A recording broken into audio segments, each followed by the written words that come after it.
We're all here apart from a few apologies. So I'll just read out apologies. We have Tipper for lateness and Pamela Story for early departure. Tipper Mahuta for lateness and Pamela Story for early departure. Just commenting on councillors online, we have Jennifer Nicol is online and Hugh Verco's online and Stu Husband is online. So with those apologies, do I have a mover, please? Stu and Angela. All those in favour, please say aye. Aye. Those against? Carried. Confirmation of agenda. We have one item on the agenda today, so I'm hoping for a smooth meeting. Moved by Councillor Rimmington, seconded by Councillor Story. All those in favour, please say aye. Aye. Against? Carried. Disclosures of interest. Are there any disclosures of interest relating to the matter on the agenda? There being no further disclosures of interest, we'll move on to the one item. This is the adoption of the 22-23 annual plan and amendment to the long-term plan. This plan derives from the second year of a well-purposed 10-year plan. When you don't have many changes, it means that council has done a very good job, and I have to say an excellent job, when you consider the challenges that we have and the challenging circumstances. We've been able to advance this annual plan that achieves outcomes across all the work streams, which I believe is further than many regional councils have done at a rates increase which is realistic and constrained. So with that, we have a number of items to wrap up within that one item, and I'll now hand over to, well, introduced by the CEO and then Janine. Thank you, Mr. Chairman. So as the Chair's explained, this is year 2 of the LTP. It does, and just to make sure everybody understands, it does comprise adopting our annual plan, and I think there's going to be a new resolution put up just to make sure that's very clear. It is adopting the annual plan, but it's also an amendment to the long-term plan, noting that with the new regional rating, that was something that hadn't been settled in the LTP, and we went out and submitted on. So I don't think I need to say too more about that, just to make sure everybody understands that nuance, that there's two things that we're putting through today. Otherwise, I'll pass over to Denise. Janine. Thank you, Mr. Chair, and good morning, councillors. So on behalf of the team who have done the hard work in preparing these documents for you, I'm pleased to present to Council both the amendment to the 2021-23 31 LTP as well as the 22-23 annual plan. As we've already heard, the LTP reflects the inclusion of new rating for regional public transport services. And the annual plan reflects the decisions made by Council when it met in February, together with the inclusion of that new PT rating. Overall, the annual plan sees us proposing an increase in rates from current ratepayers of 7.7% compared to 8.1%, which would have been the impact included in the amended LTP. As is noted in the staff report, we have taken a slightly different approach to the annual plan this time, with the document very much prepared as a companion to the LTP. So rather than repeating a lot of the information from a performance management perspective, the two documents should really be read together.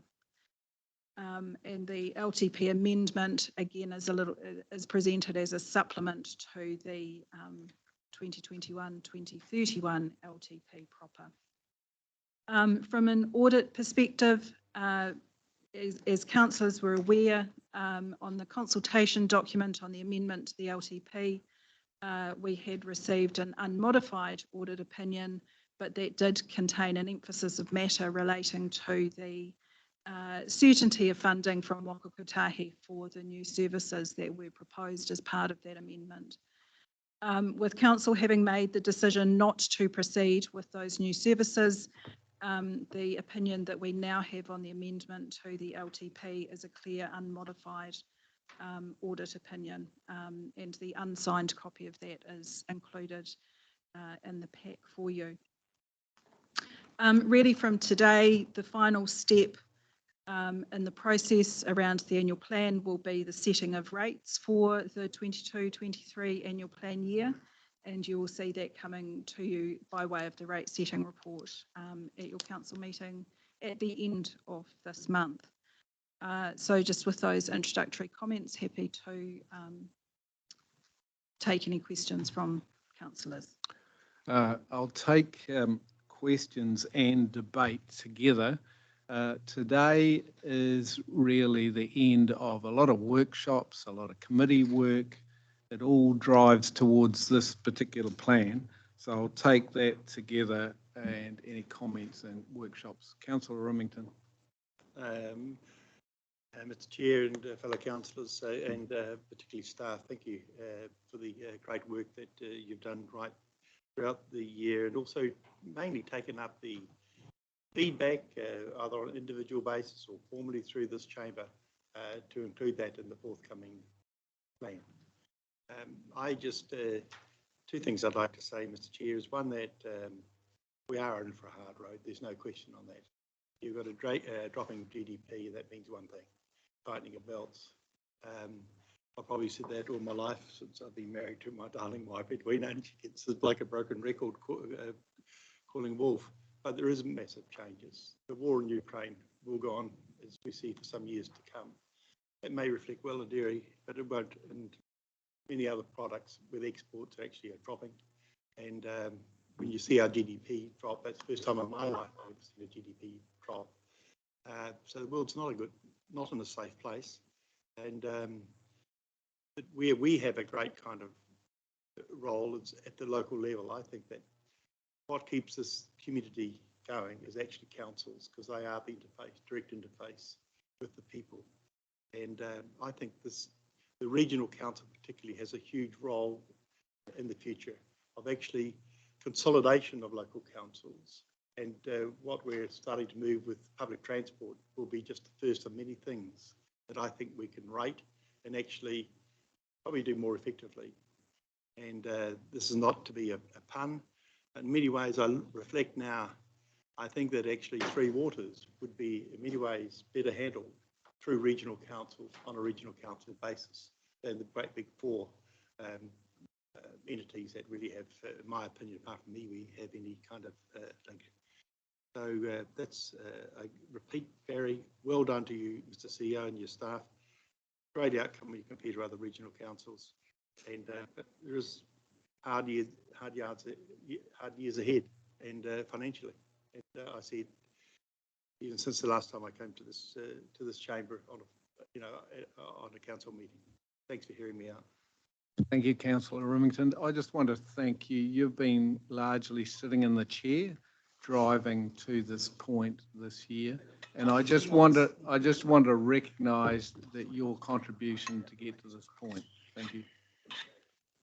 Any other comment? Yes, Councillor Strange. Thank you, Chair Barry.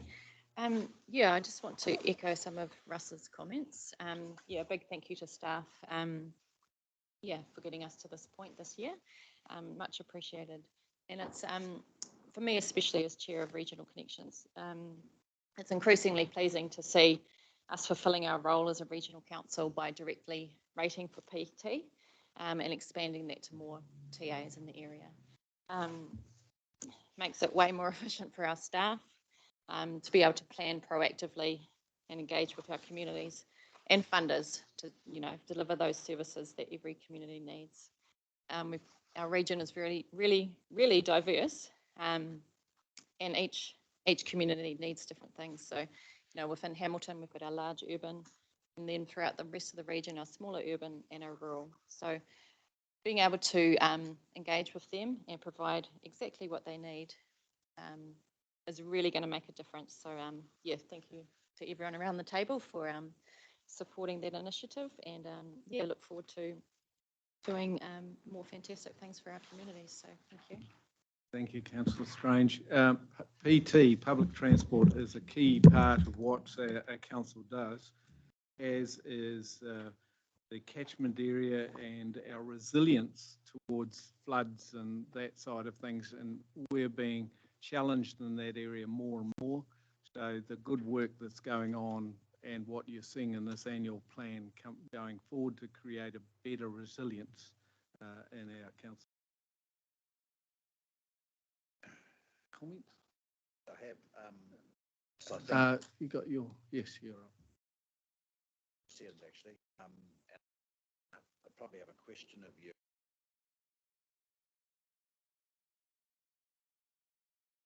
My view is that I absolutely agree with you. Sorry for using. I think that in setting a message from the chairperson and the chief executive, I look at this, and this setting, scene setting, says to me, it's all right, ladies and gentlemen, wake up in the morning, we're going to be all right. Well, guess what? Might not be. I think Russ makes a very valuable comment that was reflected out. That is that there are macroeconomic settings that we were introduced the other day with, and I look at page 12 and 13, and I think that sort of very much is BAU, and it's all going to be okay. I guess my challenge would be to communication people in the room, is there not a more elegant way that we could inject a tinge of realism in these opening comments? This council taken advice on the macroeconomic settings we find ourselves in, and we've tried to consider those in formulating this plan. I think that's what's missing in the setting of the scene, because for the great unwashed reading this document, they won't get a sense of what comment Russ has just made, and I think they should.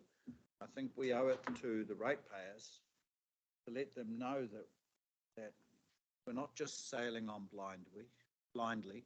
We are watching the economy. We're nervous. We've got one eye on the future and one eye on the here and now. And we're trying to be realistic in this plan and acknowledge that things could get ugly. So I guess the action from my words, Chair, would be I challenge staff to go away and contemplate what Russ said and try and imbue his comment, this opening comment. Thank you, Councillor. Any other comment there? Yes, Councillor White. Yeah, I'd like to thank staff for all of the work that they've done. I think there are a lot of really good, a lot of good things that we're proposing to do. I guess though, for me, I think, you know, I recognise what Councillor McPherson is saying, but I'm not actually sure that we have considered all of the infometrics, and so we do change what we write in our annual plan. It needs to be transparent and genuine and sincere, I really feel. I do think that the rates that we are setting, the rates increase that we're setting is too high. I think the thing that we should have actually gone back and looked at is what can our community afford right now. And I can see that there are a lot of financial pressures on people in our communities, and that we really should have looked at where we can reduce further. What are our core services? There are a lot of things that we would really like to do, but is it right to do them right now? I don't think it is right to do some of these things right now. You know, our rates increase is higher than the CPI. I really think we should have looked at that and what else we could have cut. So I guess from my perspective, I still feel that this rates increase is something that I can't accept for our community. And so I've said that consistently. I haven't actually changed my mind on that. So I won't actually be voting for it because I don't think we have given due consideration to what is affordable for our community. This is actually a really high rates increase for them. So I just wanted to point that out, but I don't want staff to feel that I'm actually, you know, putting down any of the great business cases that have been put forward to us. I think that the work that has been done has been fabulous, but I don't think we've given enough consideration to affordability at this time. Thank you. Dennis Tegg. Thanks, Chair. Yeah, I'd just like to echo others' comments around the amount of work that's gone into this. It's really clearly written and, you know, very plain English and so on. So I think read. To Andrew's comments around the macro environment, I think we can get a bit sort of, we have to take a balanced view. If you look at the table from the OECD as where we are in terms of inflation, we're near in the bottom third compared to the global average. So, you know, actually our economy is doing quite well on a comparative basis. And I think that if we are going to think about changing this document to reflect the concern around those issues, we would also need to also reflect other sort of major issues, and I'm talking here about the ecological crisis. So we're actually heading on a current trajectory to the 6th mass extinction. And then if you look at the IPCC reports, they're actually warning in their latest report that the future of humanity is actually at risk. I mean, so these are all major issues that, you know, if we're going to cover one, we have to cover all of them. And then just in terms of sort of drilling down to the variation to this plan, I'm really pleased that we took that step. We've gone out to the public and 77% of the respondents were in favour of, you know, extended public transport services. And I think that's a really good indication of where we should be heading with this issue out in the regions in particular. And so if I had one sort of minor edit I would make, I would say that the feedback that we've received from the public should be reflected in a comment that we are using that as a basis to go to Waka Kotahi and urge for more funding. But if it's too late to make those changes, that's fine. But if I had the choice, I would make some comment. I think that appears in several times in this document. Thank you, Chair. Thank you, Dennis. Thank you, councillors, for raising those points. In response, my comments are one that we've focused on trying to make this region more resilient. And if you read through that whole of that plan, you'll see that really underpins the thrust of it. Secondly, there's always a question of how you focus the narrative. I've chosen to focus the narrative on the way forward to meet the challenges, because we all know, we hear it in the media every day, that we're being challenged. We know what those challenges are. So I'm looking to focus on how are we going to move forward to meet the challenges, and in the work area that we're dealing with, the work streams that we're dealing with, how are we going to address that in our annual plan? So that is a key part of where I'm looking at. Now, in terms of the rating level, I think it's appropriate to indicate where we sit. Based on the info that we have received a week or two ago, we are third lowest of all the regional councils. There's 11 regional councils. There's some unitaries as well, which adds to that 11, but we're the third lowest. So it puts us in a, yeah, and I've always thought that we should be benchmarking ourselves against other regional councils. So you can see that we are poised really well in terms of the level we're pitching at in terms of getting the work done. There's a big balance here. We have a slice of our rates which go to paying for our staff, and our staff are under the pump at the moment. our rate, our level of increase is for staff is relatively modest compared with some of the figures that are being banded around. So we're not blowing out in areas in terms of expenditure. So if you look at rates increases in their income, I was looking at it that around about 2/3 comes from rates and the other comes from both indirect and general, and the rest comes from other income streams. So in analysing that expenditure, which drives directly into rates, are we being appropriate? Are we dealing with the challenges? And you've got to strike a balance between the right amount of spend to protect and make our region more resilient. So that's why I think we have taken the position that we have here. I do play a lot of significance on the work done by every committee that works for this council, where they bring through the directions, and they are reflected in this annual plan about what we're going to do going forward.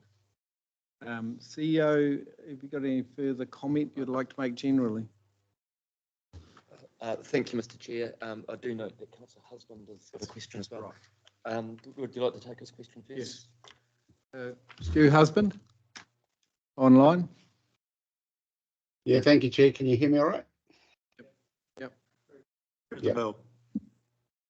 No, can't hear me. Okay. I can hear you. Oh, right. Yeah, no, I was just saying, yeah, I don't support the annual plan.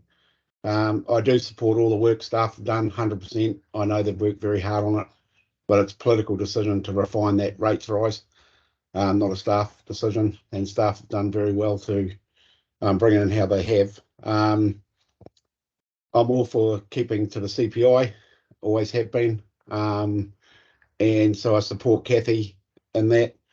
I think there are a few things in there that we could trim out, and going on what Russ said and partly what Councillor McPherson said is the affordability is just not there, Chair, in the community.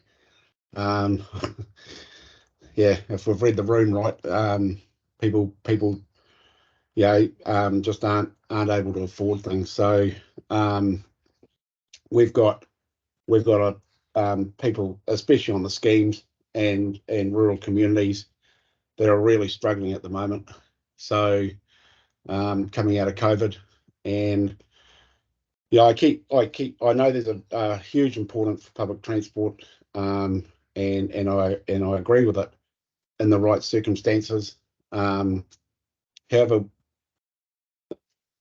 3 and 3 aren't making 6, they're making 8 when we look at the empty buses coming out of the areas.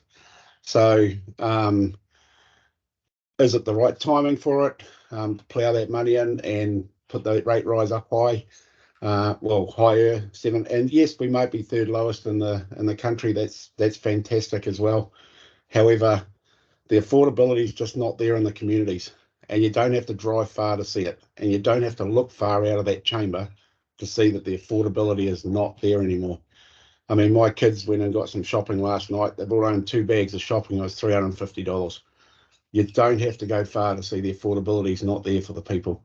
So, yeah, that it's not anything to do with staff work. They've done a fantastic job as always. It's a political decision solely and wholly, and yeah, I wouldn't support the 7.7 rate rise at this point of time with the affordability the way it is. Thank you, Chair.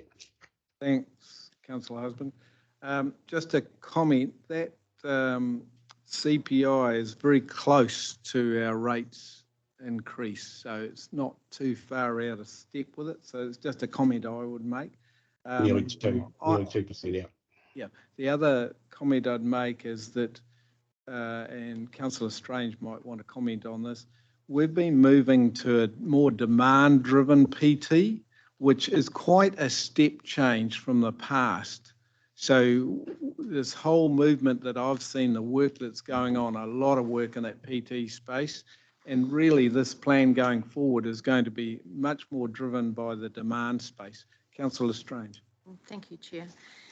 Yeah, just speaking to that, I mean, when we think of public transport, I think we need to expand our definition of what public transport is, and that's what our chair was referring to. So it's not just the big buses running around. As you say, they might be full at peak, off peak, not so much.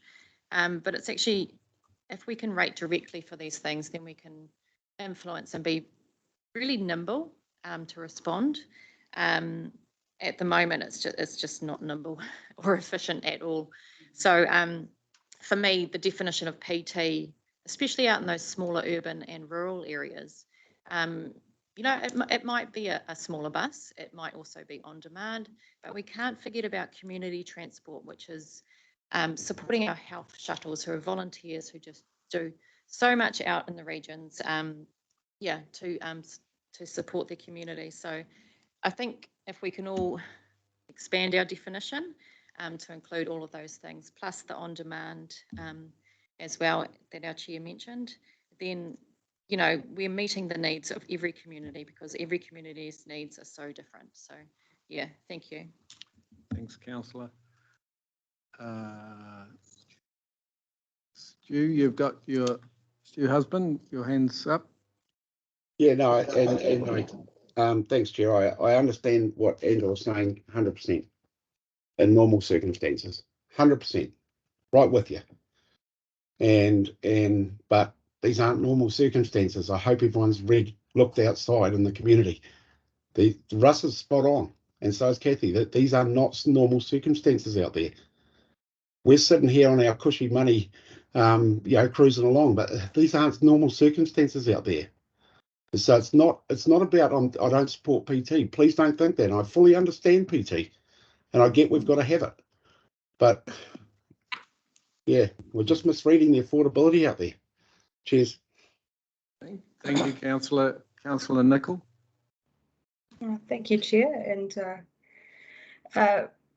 apologies everyone, I can't be there in the room today, just have a bit of a cold. Thought I'd keep you safe.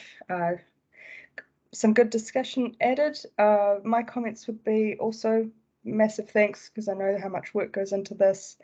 Obviously, we've talked about a lot of the detail of it previously, and this is just the part about the amendments. Just a comment I would like to put out there is something that fuels my decision making in this as well, is seeing our work as an investment rather than a cost. I realise the cost of living situation is pretty horrific, and the future economic downturn is probably more so, and it, in my view, will really require local and central government to pretty much buckle up and step up. Because to see a light at the end of the tunnel of that, for me, is for investment in our community, the things that serve our community, and considering that this variation is to do with public transport becoming better, a journey that we're on in so many different ways, is something I can support, because ultimately owning a car is the second largest cost for many. Obviously, also something I think about is that it's also the largest carbon footprint of any individual household on average, according to Stats New Zealand.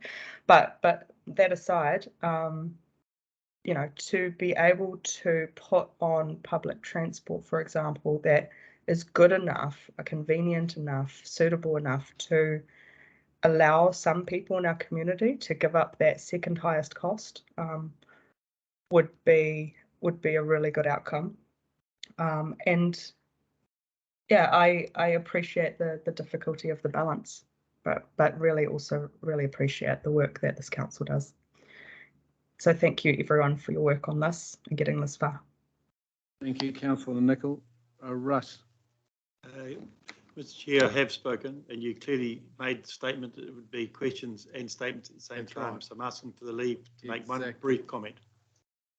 Barry, I've been in PR all my life. I just would ask you to consider, in regard to the narrative of you and the CEO, to talk about the average increase in the 3 years that we've been in office.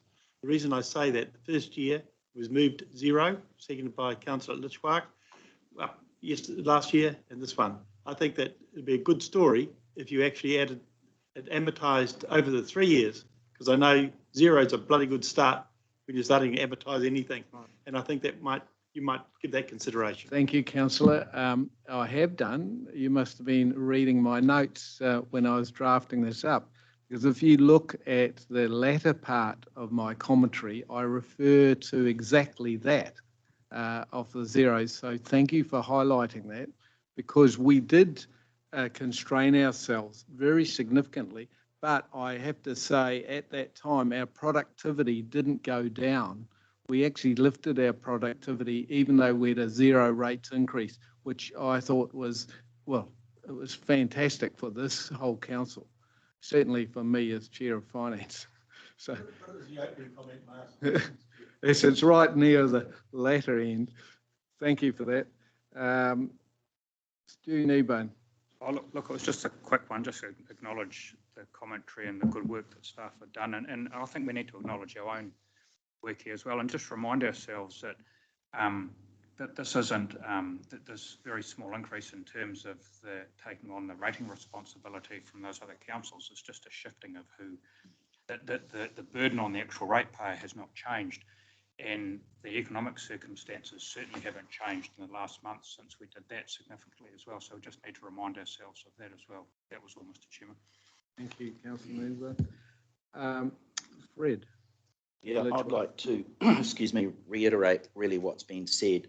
And under Russ's leadership at the beginning of this, his, with that 0 rate and the work of staff to achieve that, and what we're at now, I think it's success. This council is really successful in what it has been able to deliver with a very small increase in rates. And I'd like to compare that with our Waikato LTA, Waikato District Council rate, and it seems to be unrestrained. It is really something that we do have to pay for, and what we get back in return, personally, I feel really bereaved by it all, actually. But the small investment that this council is, not the investment, the money that's being taken from our wage annually, compared to what it does, I think is something worth spending. You look at our flood protection that we're spending the most on. Without it, we would have no GDP. We'd be really in problems. And to put it off, we can't put it off. And it's, as Jennifer said, we're investing in the future, and it's really a small investment. So I totally support where we're heading. I'd like to spend more, but as pointed out, our communities can't really afford it because the price of food, but that's not really our fault, and we're investing. So yeah, I support it the way it is, and thank you staff. Thanks. And thank you councillors. Thanks, Councillor Litchfield. Dennis. Yes, thanks for the second opportunity. I mean, there's been some comments which seem to conflate the amendment to the long-term plan with a rate increase. In fact, we need to be clear, there are no increases in public transport services in this plan. So that's the first point I make. And the second point I make is, even if there were within, say, Thames Coromandel District Council, and we did have these new services, they'd be in the region of between $5 and $10, maybe $15 a year. So, they're not huge costs anyway, even if we had approved them. Thank you. Thank you. No other comments? Wrap up by our CEO before we consider the matter. Thanks. Thank you, Mr. Chair and councillors. Thank you for the comments. Thank you for comments about staff. I think we've noted that there's probably something around a message about acknowledgement for the community's sake, acknowledging that the situation they're in is a result of the global situation, and we're that the national economics are heading at the moment. And we'll try and find a way of weaving that in better and maybe a little bit further at the front as well. And I've noticed the need to urge Waka Kotahi to come through with their share so the whole system can work for public transport going in the future as well. I'd just like to also acknowledge the work that you've done. I think that, you've come in, we had a higher rate that had been anticipated in the LTP. I think you've worked very hard to help us keep it as low as we can. I know there's some councils that have very, very high rates in regional councils due to the work programs that are facing us going forward. But thank you for helping us work through that so we could get to the position we are today. I just would reiterate what I said a few months ago. It is a difficult staff environment, that recruitment and retention at the moment. Since we went out, I think we were quite brave when we went out with a 4% salary increase a few months ago. Other councils have leveraged off that and gone ahead of us just for the sake of being ahead of us, I think, in some cases. But we're confident that we can do, we've got such a great workplace and working with yourselves that, we'll compete really well in that space. But that's all the comments I'd like to make. Thank you. So Janine, I think in the resolutions, in terms of the adoption with some minor amendments like wording changes that you've got, that'll be accounted for?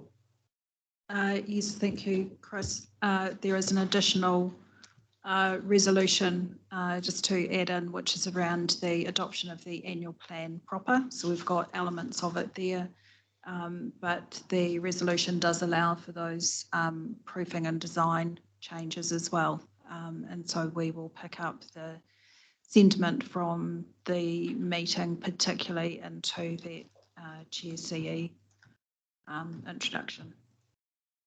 Thank you, Janine. So do I have that last one's catch-all? It's not anything new, it's just wrapping up the whole thing into a neat envelope. So do I have a mover? Yes, Ross Remington and Councillor Hodge, our deputy. All those in favour, please say aye. Aye. Those against? Do you want it recorded? Division recorded? Against. Division recorded.